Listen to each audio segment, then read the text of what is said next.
तो आज हम अपना जो फ्री बॉडी डायग्राम बनाएंगे या फिर आज हम जिस बारे में पढ़ेंगे वो है स्वामीज़ हैंडबुक। ओके, स्वामीज़ हैंडबुक मतलब कोई भी सेंट्रल गवर्नमेंट एम्प्लॉय जो है उसके लिए स्वामीज़ हैंडबुक पढ़ना इंपॉर्टेंट है and there are various reasons for it. तो अभी हम उस डिटेल में बाद में जाएंगे, पहले हम ये देख लेते हैं कि हमें पढ़ना क्या क्या है। तो पहले स्वामीज़ हैंडबुक के प्रीफेस में आपके पास कुछ इंट्रोडक्टरी नोट्स हैं जिसको कि आप जान लो कि स्वामी हैंडबुक होती क्या है, इसको पढ़ने का एडवांटेज क्या है। ठीक है, ये स्वामी हैंडबुक के अंदर जो भी कुछ लिखा है वो लिखते कैसे हैं, क्या बेसिस है उस चीज़ का। फिर अगर आप स्वामी हैंडबुक को मोटा मोटा देखोगे तो उसमें 27 चैप्टर हैं भाई। तो इन 27 चैप्टर को याद कैसे रखा जाए ये एक बड़ी चीज़ है, क्योंकि मेरे सर थे, एक बॉस थे, उन्होंने ये कहा था कि एज एन एम्प्लॉय आपको आपको जानने के लिए बहुत ही ढेर सारी चीज़ें होती हैं, तो आप सभी कुछ इन डेप्थ नहीं जा सकते। आपका मेन आइडिया ये होना चाहिए कि हमें ये पता हो कि सिचुएशन आए तो कौन सी चीज़ कहाँ पे मिलेगी, इतना पता होना चाहिए। ये सिचुएशन आई है, इससे रिलेटेड हम रेफ़र कौन सी बुक को कर सकते हैं, उसके कौन से चैप्टर को। तो इसीलिए एम यही रहेगा कि आप ऑफिशियल डॉक्यूमेंट्स के अलग अलग ऑफिशियल डॉक्यूमेंट्स पढ़ो और उनमें कोशिश ये करो कि चैप्टर्स के नाम आप याद रखो, बेसिक चीज़ें, और अगर उससे एक स्टेप आगे जा सकते हो तो सब टॉपिक्स भी याद रख लो। तो एनीवे, ये 27 चैप्टर याद रखने की बात है, तो उसके लिए क्या है, हमारे पास एक स्टोरी है, उस स्टोरी का यूज़ करके हम क्या करेंगे, इन 27 चैप्टर्स को याद रखने की कोशिश करेंगे। So let's begin. अच्छा, तो सबसे पहले शुरू करते हैं स्वामीज़ हैंडबुक के प्रीफेस से या फिर इंट्रोडक्शन से। तो हम तीन चीज़ें जानने की कोशिश करेंगे। एक तो ये कि स्वामी हैंडबुक में भाई है क्या, और फिर दूसरी चीज़ हम ये जानने की कोशिश करेंगे कि स्वामी हैंडबुक पढ़ने का एडवांटेज क्या है। फिर स्वामी हैंडबुक में जो डेटा दिया हुआ है आखिरकार उसकी क्रेडिबिलिटी कैसे, उनको पता कैसे चलता है। ठीक है, तो अब देखते हैं। सबसे पहले स्वामी हैंडबुक है क्या। It is nothing but compilation of central government rules and orders on personal administration. ठीक है, मतलब इसमें जो सेंट्रल गवर्नमेंट के एम्प्लॉयज़ हैं, ठीक है, उनको किसी रूल के द्वारा वो गवर्न किए जाते हैं ना। Central government time to time कुछ रूल्स बनाती रहती है, कुछ ऑर्डर्स निकालती रहती है। तो स्वामी हैंडबुक में यही रूल्स और जो ऑर्डर्स हैं ये दिए गए हैं। अब ये रूल्स और ऑर्डर्स रिलेटेड किससे हैं, ये रिलेटेड हैं पर्सनल एडमिनिस्ट्रेशन से। ठीक है, पर्सनल एडमिनिस्ट्रेशन को हम बाद में देखेंगे। एनीवे, तो ये हो गया, मतलब it is basically compilation of rules and orders. Advantage क्या है, देखिए, it contains in brief the essence of relevant rules and orders, speedy disposal of work, and second is the language lucid and free from official jargon. तो advantage ये है कि इसमें क्या है, जैसे गवर्नमेंट ऑर्डर्स जो होंगे या फिर रूल्स जो होंगे वो हाईली टेक्निकल होते हैं। इधर डेट लिखी है, इधर सब्जेक्ट लिखा है, उसमें फिर ऑफिशियल जार्गन्स का यूज़ होता है, ऑफिशियल वर्ड्स होते हैं सर्टेन, उनका यूज़ होता है। तो ये चीज़ें ज़रूरी हैं उस डॉक्यूमेंट को टेक्निकली करेक्ट बनाने के लिए, बट समझने के हिसाब से ये उतना थोड़ा मुश्किल कर देती हैं। तो स्वामी हैंडबुक में ऐसी लैंग्वेज में लिखा है, इतनी ल्यूसिड है वो लैंग्वेज, और ऑफिशियल जार्गन से बिल्कुल फ्री है। और फिर क्या है, बड़े बड़े ऑर्डर्स निकलते हैं सेंट्रल गवर्नमेंट के 5, 6, 7, 8, 100 पेजेस में, तो उनका एसेंस हमको बस पता चल जाए कि लिखा क्या है। तो वो जो एसेंस है सारे रूल्स और ऑर्डर्स का, वो इसमें दिया हुआ है ईजी लैंग्वेज में। ये इसका एडवांटेज हो गया। अब क्वेश्चन ये है कि इनको ये सब पता कैसे चलता है। तो देखो, इनका 3 स्टेप्स में इनको ये चीज़ पता चलता है। जो भी हमारी मिनिस्ट्रीज़ हैं, एक्चुअल में उन मिनिस्ट्रीज़ का अपना ईमेल होता है, ऑफिशियल मेल। तो उनके उस मेल में क्या है, स्वामी हैंडबुक वालों का एड्रेस रहता है। जैसे मिनिस्ट्री ऑफ फाइनेंस हो गई या मिनिस्ट्री ऑफ होम अफेयर्स हो गई, इस टाइप के। तो उनका कोई भी ऑर्डर आता है या फिर कोई भी रूल निकलता है नया, तो वो क्या करते हैं, स्वामी हैंडबुक वालों को भी एक मेल डाल देते हैं।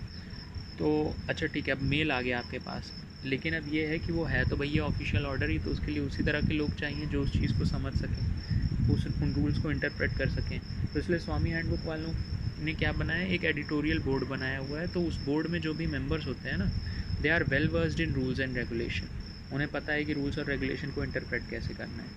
तो इसी तरह से क्या होता है कि एनुअली ये स्वामी हैंडबुक वाले अपनी क्या करते हैं, पब्लिकेशंस निकालते रहते हैं।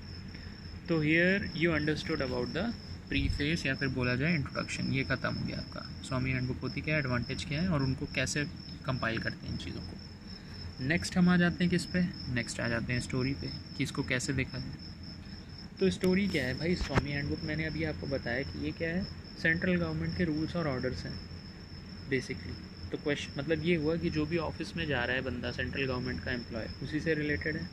अब क्वेश्चन ये है कि ऑफिस में होते क्या हैं। ऑफिस में लोग काम करते हैं, इन ऑफिस पीपल वर्क। अब कितने तरह के लोग, बेसिकली 2 तरह के लोग होते हैं। एक आपका बॉस होता है और दूसरे लोग होते हैं जो कि उस बॉस के अंडर काम करते हैं। तो अब इस बॉस की जिम्मेदारी क्या होती है? बॉस को बस ये देखना होता है कि उसके नीचे जो लोग काम कर रहे हैं उनको कैसे मैनेज किया जाए। ठीक है, बॉस के नीचे ये लोग काम करते हैं, तो बॉस को ये देखना है कि he has to manage these people. कब तक मैनेज करना है? Till they are in service. इसी चीज़ को हम बोलते हैं पर्सनल एडमिनिस्ट्रेशन। मतलब जब तक लोग जॉब में हैं, ऐसा नहीं किसी ने जॉब छोड़ दी तब भी मैनेज कर रहे हो। जब तक लोग जॉब में हैं तब तक बॉस को क्या करना होता है? उन लोगों को मैनेज करना होता है। इसी चीज़ को हम पर्सनल एडमिनिस्ट्रेशन बोलते हैं। तो पर्सनल क्या है?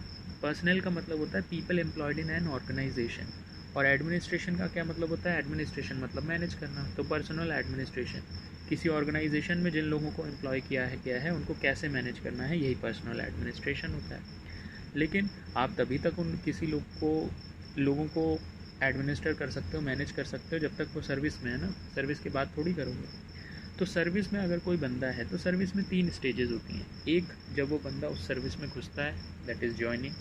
दूसरा, जब वो बंदा उस सर्विस में काम करता है 20-30 साल के लिए, जितने भी साल के लिए काम करता है। और लास्ट में जब उसके रिटायरमेंट की एज आ जाती है, या फिर उसकी जॉब कैसे छूटती है, वो जॉब छोड़ देता है। तो ये 3 तरह की चीज़ें होती हैं। तो अब हम क्या करेंगे, इन्हीं पर क्या है आपकी स्वामी हैंडबुक में 27 चैप्टर्स हैं। तो अब देखते हैं कि एक स्टोरी के माध्यम से हम कैसे इन चीज़ों को याद रख सकते हैं। ठीक है, ये हमारी स्टोरी आ जाएगी। तो स्टोरी कैसे शुरू होती है? स्टोरी ऐसे शुरू होती है कि देखिए, सबसे पहला स्टेप क्या होता है? सबसे पहला स्टेप ये होता है कि गवर्नमेंट को लोग चाहिए अपना काम कराने के लिए, एग्जीक्यूट कराने के लिए, जो भी ऑर्डर्स दे रही है वो। तो गवर्नमेंट क्या करती है? एडवर्टाइजमेंट निकालती है जिसमें वो बोलती है कि हमको इतनी वैकेंसीज़ पर लोग चाहिए, बंदे चाहिए। ठीक है, फिर हमारे देश में बहुत ढेर सारे लोग हैं, जैसे जो भी लोग कॉलेज वॉलेज छोड़ के निकलते हैं, फिर उनके पास क्या होता है? जॉब ही तो पानी होती है लोगों को। तो फिर लोग क्या करते हैं? लोग गवर्नमेंट जॉब के लिए अप्लाई करते हैं, उनको ज्वाइन करना है तो रजिस्टर करते हैं, एग्ज़ाम देते हैं। तो अब क्वेश्चन क्या है कि ये जो लोग आते हैं, ये लोग कितने 3 तरह के हो सकते हैं। ये लोग जनरल कैटेगरी के हो सकते हैं, ओबीसी के हो सकते हैं, SC या ST कैटेगरी के हो सकते हैं। तो आपको पता है कि गवर्नमेंट ऑफ इंडिया में अंदर क्या है? रिजर्वेशन की कुछ पॉलिसी है। तो इसके बेसिस पे एक चैप्टर है, that is reservation plus concession, जो कि कुछ स्पेशल कैटेगरी वालों को दिया जाता है, रिजर्वेशन एंड कंसेशन। तो ये एक चैप्टर हो गया। ठीक है, नेक्स्ट चीज़ क्या है? सपोज़ उन बंदों का क्लियर हो गया, 100 बंदों ने दिया, उसमें 10 बंदों का क्लियर हो गया। तो अब वो क्या करते हैं? वो जाते हैं, फॉर एग्ज़ाम्पल आप ले लो, पावर ग्रिड का एग्ज़ाम्पल ले लो। ठीक है, एक बंदे ने एग्ज़ाम दिया, अब वो क्या जाएगा? वो पावर ग्रिड में जाएगा ज्वाइन करने। तो ज्वाइनिंग से रिलेटेड एक चैप्टर है, दैट इज़ ज्वाइनिंग टाइम। ठीक है, अब तीसरी चीज़ क्या है? गवर्नमेंट ये कहती है कि भैया हमको और आपको साथ में काम करना है, गवर्नमेंट को और एम्प्लॉय को साथ में काम करना है। तो ये कहती है हम इससे पहले कि काम शुरू करें, हम कुछ ग्राउंड रूल्स बना देते हैं। ठीक है, तो वो आपने देखा होगा कि जब आप सपोज पावर ग्रिड में ही गए, तो उसमें क्या होता है? एक एग्रीमेंट होता है जिस पे कि आपको साइन करना होता है। ठीक है, कि मैं गवर्नमेंट द्वारा जो भी रूल्स बनाए गए हैं उनके हिसाब से चलूँगा, ये वो। तो एक एग्रीमेंट होता है किसके बीच में? गवर्नमेंट के बीच में और एम्प्लॉय के बीच में। ठीक है, तो इसके बेसिस पे अब क्या है? आगे के चैप्टर्स जो हैं उनको याद रखने के लिए मेरे पास एक निमोनिक है। वो निमोनिक क्या है? वो निमोनिक ये है कि गवर्नमेंट ये बोलती है कि हम कुछ ग्राउंड रूल्स बना देते हैं। वो ग्राउंड रूल्स क्या हैं? You work for me as per certain rules and I will give you money and comfortable working condition. मतलब गवर्नमेंट ये कहती है कि आप हमारे लिए काम करिए, लेकिन काम भी कैसे करना है? रूल के अनुसार करना है। ऐसा नहीं कि आप आ गए हमारी जॉब में, अब जो मना रहा है वो कर रहे हैं। कुछ रूल्स हैं, कुछ गाइडलाइंस हैं, उनको फॉलो करते हुए आप हमारे लिए काम करिए। बदले में हम आपको क्या देंगे? बदले में एक तो हम आपको पैसा देंगे, दूसरा हम ये भी इंश्योर करेंगे कि आप कंफर्टेबल हो, आपको ठीक ठाक वर्किंग कंडीशन मिले, जो आपकी बेसिक नीड है वो पूरी हो जाए। तो पैसा ही नहीं, हम वर्किंग कंडीशन भी ठीक ठाक इंश्योर करेंगे। तो अब क्या है? अब आपके चैप्टर्स हो जाएंगे इसी निमोनिक में। इस निमोनिक में कीवर्ड क्या है? You work for me. तो वर्क के बेसिस पे कुछ चैप्टर्स हैं, for me as per certain rules, rules के बेसिस पे कुछ चैप्टर्स हैं, and I will give you money, money के बेसिस पे चैप्टर्स हैं, और फिर कंफर्टेबल वर्किंग कंडीशन, ये चौथा हो गया। तो अब इन पर एक एक करके आते हैं।